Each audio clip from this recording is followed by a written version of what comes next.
શું કરશો? અરે આ ઘરની વસ્તુ લાવી છે ને તો તમને લિસ્ટ બનાવી દઉં છું. ઇંગ્લિશમાં લખજો તો. સારું, વાંધો નહીં. Potato, onion, oil, T husband. ઓય, હું આ ટી હસબન્ડ શું છે?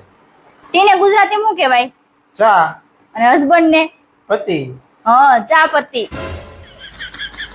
તને કહું હું ઇંગ્લિશ રેવા દે, તું ગુજરાતીમાં જ લખ. સારું, વાંધો નહીં. ખાંડ,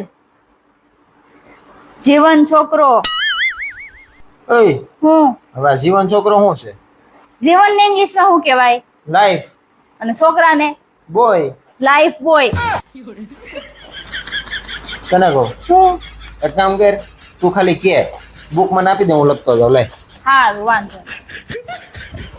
ઇંગ્લિશમાં કહું ગુજરાતીમાં? ગમે